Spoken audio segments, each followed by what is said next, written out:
şunu söylemek istiyorum dostlar. Selam dostlar. Bugün yeni bir projemiz var. Biz bu projede amfi devresi yapacağız. Ki bu yapacağımız amfi devresi bir o kadar basit ve bir o kadar da güzel çalışan bir devre olacak. Şöyle önümde entegreyi, malzemeleri görüyorsunuz. Şöyle entegrenin numarası görünüyor kamerada. Ardından şöyle dirençlen kondansatörü göstereyim. Mercimek kondansatör. Şöyle numarası görünmedi. Şöyle göstereyim odaklaşsa dostlar. Şöyle mercimek kondansatörü ve direncimi görüyorsunuz şu anda. Hemen ardından kondansatörümüz gerekiyor. Diğeri mercimek kondansatörü, bu farklı kondansatör. Şöyle 2200 mikrofarad olmak zorunda dostlar. Voltajını değiştirebilirsiniz. Bu fark etmez. Ama mutlaka 12'nin üstünde olsun. Çünkü devreyi 12'ye kadar besleyebiliriz. Ben burada 5 voltla besleyeceğim dostlar. En kararlı çalıştığı voltajı en fazla 12 olmasını öneriyorum. Evet dostlar. Bir de bize jack kablosu lazım olacak dostlar. Şöyle göstereyim. Jack kablosunda yaptığım bağlantıları görüyorsunuz dostlar. Şöyle hatta kalemi alıp elimle gösterecek olursam.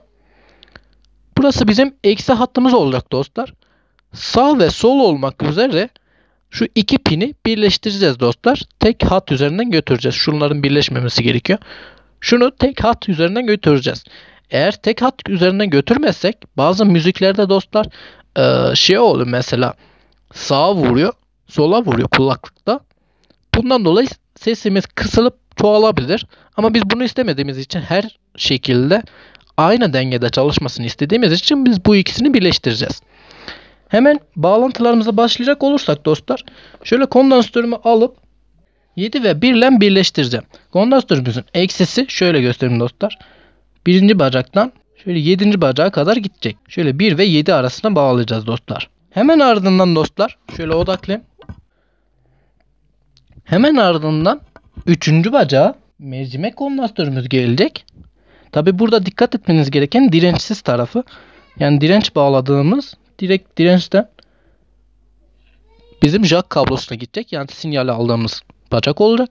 Eğer direnç bağlamasak dostlar cızırtıların çok olacağını söylemek istiyorum. Ki buna dikkat etmemiz gerekiyor. Bizim bu devrede istediğimiz şey cızırtı değildir. Hemen ardından dostlar şöyle bir köprü yapacağım. Köprü ise 4. bacaktan bizim kondansatörün bacağına gidecek. Biz burada 1. ve 9. bacağı kullanmayacağız dostlar.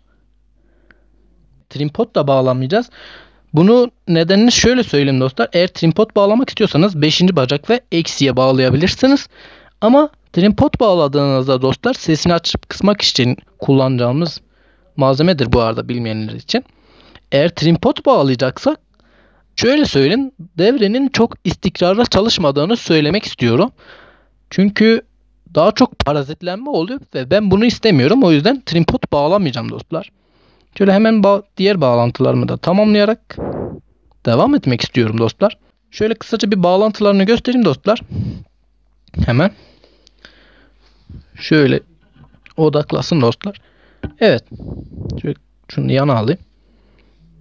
Gördüğünüz gibi dostlar 1. bacağı kullanmadık. Hemen ardından 2. bacağı kondansatörümüzün artı kutbu geldi. 3. bacağı mercimek kondansatörümüzü bağladık. Ardından direncimizi bağladık. 4. bacakla kondansatörümüzün eksisine köprü yaptık. Daha sonra dostlar şöyle jack kablomuzun GND daha yeni gösterdiğim taraf GND kısmını kondansatörümüzle birleştireceğiz. Ardından sağ ve solunu birleştirdiğimiz yani jack kablosunda sağ ve solu birleştirmiştik ya. Hemen onu direncimize bağlayacağız. Bunu da yaptıktan sonra dostlar şöyle bir kablo alıyorum. Bu bizim artı hat olacak. 2. bacak yani entegremizin 2. bacağından bizim artımız olacak.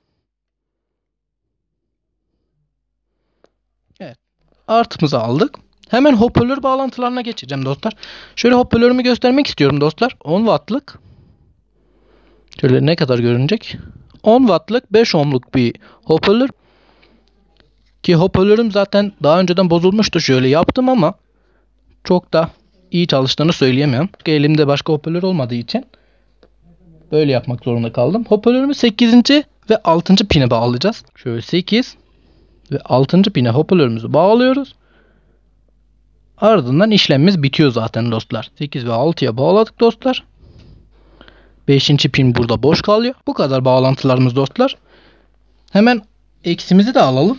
Eksimiz ise kondansatörden, yani kondansatörün eksisinden alıyoruz. Kondansatörümüz burada filtre görevi görecek. Parazitlenmeleri önleyecek. Aynı şekilde mercimek kondansatörü de bizim MP3 olur, telefon olur, artık ne bağlamak istiyorsak ondan gelecek parazitlenmeleri engelleyecek. Şöyle göstereyim dostlar. Bir daha. Bu bizim kondansatörün eksisine gidecek. Bunlarsa mercimek kondansatörü gidecek. Tekrardan göstermek istedim dostlar. Evet dostlar, hemen testine başlamak istiyorum. Şöyle pillerim 2 tane 18650 lipo pil. 2 tane seri bağladım. 6 volt gibi bir voltaj var şu anda. Şöyle bağlıyorum. Devreyi maksimum 12 volta kadar besleyebiliriz. Şöyle bağlantılarını tekrardan göstermek istiyorum. Hoparlör kablolarımız. Yakına alayım. Odaklayayım. Bir dakika dostlar. Evet, bağlantılarımız bunlar. Bir o kadar basit ama çok süper çalışan bir devre oldu dostlar. Bayağı bir güzel çalıştı.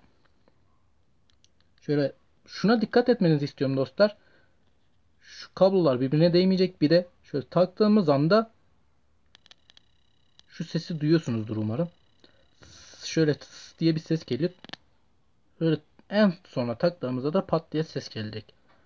Hafiften. Yani çok az bir ses geliyor. Şimdi müziğimizin sonuna kadar da açtık. Şöyle şarkımızı açalım.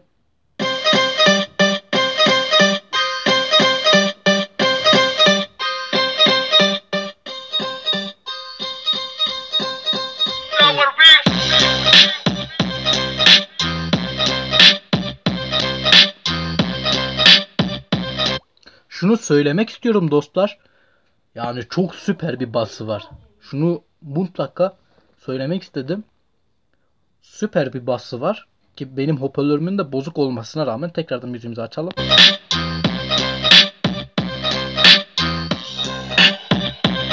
Şöyle.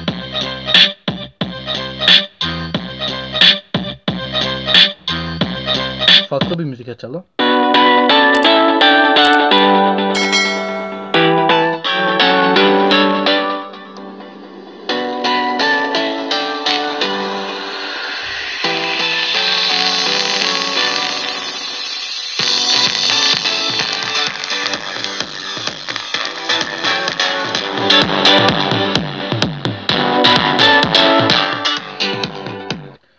Şöyle bir şey söylemek istiyorum dostlar. Şuna dikkat etmenizi istiyorum. Şöyle entegreme numarası görünüyor şurada. Tekrardan odaklı. Şu entegreme numarasını görüyorsunuz. TDA serisi.